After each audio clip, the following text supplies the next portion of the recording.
À 17 jours du coup d'envoi de ce mondial 2018 en Russie, le Portugal et la Tunisie peaufinent leur dernier réglage ici dans cet stade municipal de Braga. Ouais, on voit tout de suite, le ton est donné. Vous avez vu cette succession d'actions, en tout cas en termes de transmission, des ballons très courts, très techniques.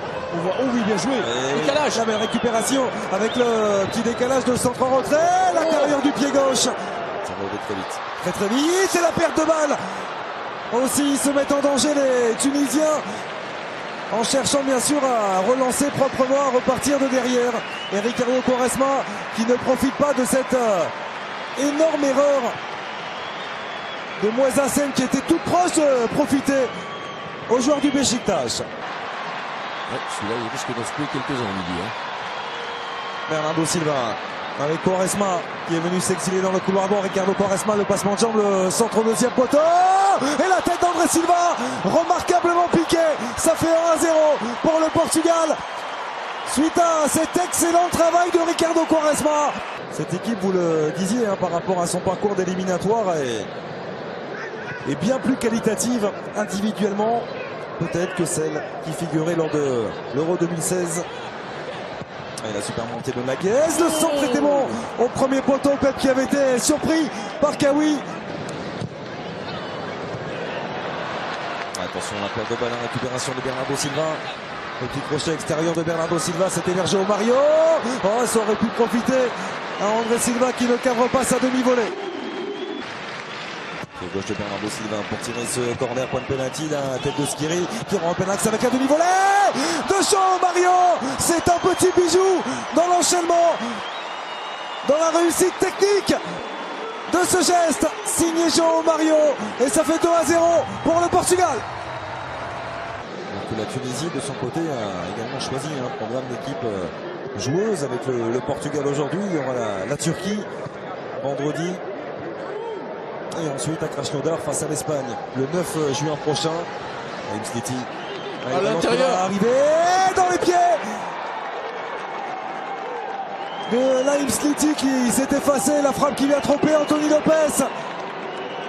Le voici, Naïm Sliti, qui permet à la Tunisie de se relancer.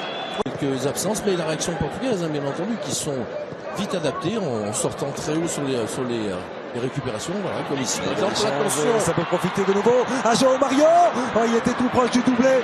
Moisassen qui vient se saisir de ce ballon. Voilà, on est sur quand même une maîtrise portugaise dès le début. En même temps, tout à l'heure, ils avaient un petit peu mis un peu de temps. Ah oui, magnifique. Décalage trouvé par Ricardo Pereira avec Bernardo Silva dans la surface. Bernardo Silva qui insiste une fois, deux fois, il s'est retourné. Bernardo Silva, c'est le poteau qui vient sauver Moisassen, et ensuite le super barré avec Bernardo Silva dans un troisième temps qui ne cadrera pas sa frappe. Oh, bien joué. La penalty d'Ali Maloul pour Naïm Sliti. Pas de coup de sifflet. Adrien Silva qui peut en profiter. À la frappe d'Adrien Silva. C'est capté par Moisassen. C'est travaillé premier poteau, la sortie d'Anthony Lopez. Dans l'intervention, deuxième chance pour Ali Maloul.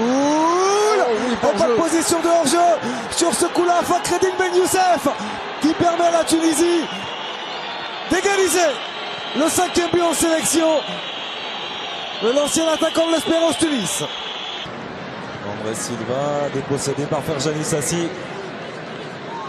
Lui aussi a du jus. Anis Badri, c'est lui qui a relancé les Tunisiens dans ce match. Naguez qui continue la puissance. Namdi Naguez qui tentait d'y aller seul et d'aller au bout de son idée. Le latéral tunisien, ce sera au-dessus. Et on n'ira pas plus loin, il n'y aura pas de temps additionnel. 2 buts partout, score final entre le Portugal et la Tunisie. On se quitte, bons amis. On se quitte aussi avec sans doute pas mal de regrets du côté de Fernando Santos.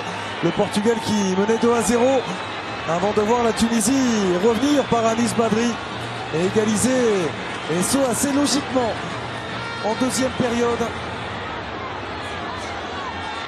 C'est un score plutôt logique qui vient bien refléter la physionomie de ce match.